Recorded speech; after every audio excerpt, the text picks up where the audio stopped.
Vamos abrir a palavra de Deus em Êxodo, livro do Êxodo, no capítulo 26. Todo o capítulo 26 fala sobre a construção do tabernáculo, como ele deveria ser feito. Mas nós não vamos ler todo o capítulo, porque ele é bem grande. E por ser cheio de minúcias, da construção, ele é um capítulo difícil de se ler quando nós não estamos devidamente preparados e concentrados para isso. Mas basta nos ler os primeiros 6 versículos e nós já podemos aprender desse texto algumas lições importantes e boas para as nossas vidas, tanto individualmente quanto como igreja. Então, dos versículos 1 ao 6, do capítulo 26 de Êxodo, nós lemos assim: Faça o tabernáculo com 10 cortinas internas de linho fino, trançado e de fios de tecido azul, roxo e vermelho, e nelas mande bordar querubins. Todas as cortinas internas terão a mesma medida, 12 metros e 70 centímetros de comprimento e 1 metro e 80 centímetros de largura. Prenda 5 dessas cortinas internas, uma com a outra, e faça o mesmo com as outras 5. Faça laçadas de tecido azul ao longo da borda da cortina interna, na extremidade do primeiro conjunto de cortinas internas. O mesmo será feito à cortina interna na extremidade do outro conjunto. Faça 50 laçadas numa cortina interna e 50 laçadas na cortina interna que está na extremidade do outro conjunto, de modo que as laçadas estejam opostas umas às outras. Faça também 50 cochetes de ouro com os quais se prenderão as cortinas internas uma na outra, para que o tabernáculo seja como um todo. Um todo, não todo, um todo. Então, quando você chega nessa parte da Bíblia, textos como este aqui, de Êxodo, que vai quase até o final dele, terminando essas descrições só lá no capítulo 40. Quando você lê os textos de Números, por exemplo, algumas partes de Levíticos, muitas vezes você se desanima de ler a palavra do Senhor, Tantas listas, tantos materiais, tantos detalhes, tantas coisas que assim não parecem realmente serem necessárias de ser lidas, e informações que parecem que para nós, na igreja, tempos modernos, parece não se aplicar direito à nossa vida. Afinal de contas, nós já sabemos que não existe mais a necessidade de um tabernáculo, o Senhor já não habita em tendas, Ele habita no meio do seu povo, com a sua igreja, que o culto hoje é muito mais simples do que era naquela época, então não temos essa necessidade de nos preocuparmos com cores, com materiais, com disposição das coisas, enfim. Então, o que esse texto aqui pode nos ensinar de verdade? Como nós podemos aprender com esta passagem? Você observa todo o capítulo 26, toda essa sessão de Êxodo que fala sobre a construção do tabernáculo. A primeira coisa é que Deus tem vontade de habitar com o seu povo, Ele quer habitar no meio do seu povo. E para isso Ele não vai habitar em qualquer lugar, feito de qualquer forma. Ele estabelece um padrão, Ele estabelece os meios, os materiais, as formas, como Ele quer o lugar onde Ele vai habitar. O que nos mostra que não apenas Deus é soberano em querer estar com o seu povo, mas Ele é soberano também na forma como Ele vai estar com o seu povo. E o primeiro exemplo disso, das minúcias de Deus, do seu detalhismo, da forma como Ele trata com preciosidade o seu próprio nome e a sua presença, é o capricho que há no tabernáculo. O Senhor não deixa nenhum detalhe de fora, e absolutamente nenhum. Ele diz quais são os materiais, ele diz quais são as tintas, ele diz quais são as cores, ele diz aonde vai ficar cada móvel do tabernáculo, como será utilizado, ele dá a receita para o incenso, ele dá a receita de como deve ser feita os pães, as ofertas de manjares, quais animais ele quer, como eles devem ser mortos, quem deve trabalhar ali, como essa pessoa vai se vestir, quando vai entrar, onde vai entrar. Ele deixa tudo muito claro. São muitos detalhes, muitos e muitos detalhes. Até cortina. Uma das coisas que mais, quando nós estamos só os pastores conversando, uma das coisas que mais nos irrita é escolher cortina da igreja, né? Alguns colegas, não é o nosso caso aqui, né? Mas antigamente se usava muito cortina, né? Tinha essas portas e um par de cortinas.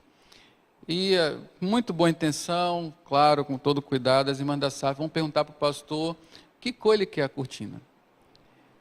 Veja, se a de casa a gente não quer escolher, você imagina da igreja, né? Mas Deus vai a esse ponto, dizer que cortina ele quer, né? Como elas devem ser feitas, as cores, como é que elas vão se prender umas às outras. O tabernáculo ele é um lugar muito especial porque é o lugar onde Deus escolheu para habitar com o seu povo. Toda essa estrutura era para receber a presença do Senhor, era para receber a arca de Deus. E a arca do Senhor, ela era coberta com uma tampa chamada propiciatório, que era o que permitia o sumo sacerdote entrar no Santo dos Santos sem ser consumido pela glória do Senhor, a santidade de Deus e a sua ira. O que isso tem a ver conosco, né? Primeiro, o tabernáculo ele é um símbolo, uma figura do Senhor Jesus Cristo. Lá em Hebreus nós lemos isso. Deus já não habita em nós, conosco, né, entre nós, através de uma tenda. É por isso que nós não tratamos o nosso templo como alguns gostam de pensar, o lugar onde Deus mora. Deus não mora aqui, Deus não habita nesse lugar.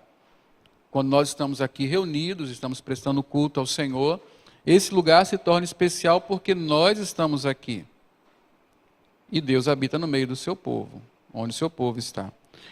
Mas Deus, ele escolheu habitar no meio do seu povo não por meio de um lugar, mas por meio de uma pessoa, que é Cristo. Cristo tabernaculou, Cristo habitou entre nós, ele é Deus conosco. Contudo, a presença física de Cristo não está mais na terra. Ele subiu aos céus. Ele está fisicamente, corporalmente nos céus. O que está entre nós é o seu Espírito, né? A sua presença no meio do seu povo, dentro de nós e no meio da congregação se dá pelo seu Espírito, o Espírito Santo do Senhor. Então nós não temos uma presença física, visível, corpórea do Senhor Jesus Cristo. Mas o tabernáculo de Deus continua conosco. Deus continua habitando com o seu povo. Agora, onde é que está esse tabernáculo visível do Senhor? Onde é que Deus torna o seu nome presente? Na igreja. Nós somos o tabernáculo do Senhor, não o lugar igreja. Nós, igreja, é o que nós somos. Nós somos a igreja do Senhor. Lá em Coríntios nós lemos que Deus habita no seu povo. Ele tem o seu tabernáculo conosco, tanto espiritualmente, com o seu Espírito habitando em nós. É uma coisa interessante, né, que nós mudamos de nível, não é mais Deus conosco em Cristo, mas é Deus também em nós, pelo Espírito Santo. Nós passamos para uma outra fase da redenção, mas Deus habita na sua igreja. E é nisso aqui, quando olhamos para o tabernáculo, que nós observamos o quanto a igreja, nós, igreja, somos preciosos, não pelo que somos de fato, mas pelo que Deus quer conosco. Ele quer habitar em nós, Ele quer habitar, quer manifestar a sua glória, Ele quer manifestar a sua graça, a sua propiciação na igreja, que somos nós. A igreja é para o mundo, deve ser para o mundo, o espetáculo da glória do Senhor. a manifestação da sua santidade, da sua graça, também a manifestação da sua seriedade, da sua justiça, da sua ira. Tudo isso a igreja deve refletir, porque a igreja tem essa função agora de ser o tabernáculo de Deus, nós, cristãos. Agora, uma outra coisa interessante aqui é que você vai encontrar no tabernáculo vários materiais que compõem o tabernáculo. Você tem madeira, você tem tecido, você tem couro, você tem metal, você tem vários tipos de tecido diferentes, você tem cores diferentes, você tem, enfim, estas coisas todas diferentes, tamanhos diferentes, mas todas elas estão conectadas, todas elas formam um sentido, elas formam um ambiente. E esse aqui é um ponto muito interessante, porque quando Deus fala sobre a descrição, descreve o tabernáculo, ele termina com esse propósito. Por que tem sido dessa forma, como eu estou dizendo? Ele diz assim, para que o tabernáculo seja um todo. Então, quando você entrava no tabernáculo, ainda que ali houvesse muitos materiais, várias cores, vários tamanhos, o que você percebia por dentro e por fora é que era uma coisa só. Ali não estava um pedaço de pano de um lado, um pedaço de pano do outro, não estavam as várias camadas de couro que formavam a cobertura exterior, ali não tinha uma bacia de um lado, um candelabro do outro. O que você via era o tabernáculo do Senhor, um todo. Cada uma daquelas partes ali formava aquele lugar onde Deus habitava. E mais uma vez aqui nós olhamos então para a nossa vivência como igreja e entendemos justamente isso. Deus não faz o seu tabernáculo hoje de materiais, faz por pessoas. Ele habita na igreja, são pessoas diferentes, a diversidade nunca vai ser anulada. Mesmo que um dia, e teremos um dia a mesma mente, ainda assim seremos diversos, diferentes, dons diferentes, capacidades diferentes, ambiente social diferente, enfim, seremos todos diferentes, sempre seremos diferentes. Na verdade, o salmista celebra a diversidade de Deus, como Deus foi diverso em fazer a sua obra. E é estranho que diversidade hoje diga respeito a coisas tão ruins, né? Mas a igreja é assim, é uma diversidade, só que as pessoas, e nós mesmos, quando contemplamos a igreja, nós não deveríamos prestar atenção na diversidade, nós deveríamos prestar atenção no todo que a igreja é, no todo. É por isso que não só o tabernáculo é o símbolo, uma das figuras para a igreja, mas a preferida no Novo Testamento é corpo, uma cabeça e um corpo, onde a diversidade coopera para o todo. Então, o tabernáculo nos mostra a graça do Senhor, a sua glória presente com o seu povo, mas mostra também que a igreja é este lugar especial, que não é um lugar físico, mas são as pessoas que congregam e que na sua diversidade formam um todo. E esse todo, aos olhos de Deus, é o lugar ideal para ele habitar com a sua glória e fazer o seu nome honrado. O que nós precisamos, irmãos, sempre buscar, quando nos entendemos como igreja, não é dar destaque a quem eu sou, às minhas particularidades, às minhas diferenças ou a diferença do outro, mas é como eu coopero para que isso tudo seja um todo, para que eu não seja percebido, mas o que seja percebido é de fato a glória do nosso Redentor. Eu comecei um livro, até partilhei hoje uma parte dele, já terminei também, comecei e já terminei, que é um livreto, chama Ego Transformado. A expressão que o autor usa é autoesquecimento. Autoesquecimento. E ele nos faz ver como esquecermos-nos de nós mesmos traz verdadeira felicidade, verdadeira alegria. Quando a gente fica muito focado no que as pessoas pensam de nós, no que nós pensamos de nós mesmos, nós nos sobrecarregamos, somos infelizes, somos insatisfeitos. A igreja é um lugar de autoesquecimento. É onde nós nos esquecemos e nós celebramos Deus.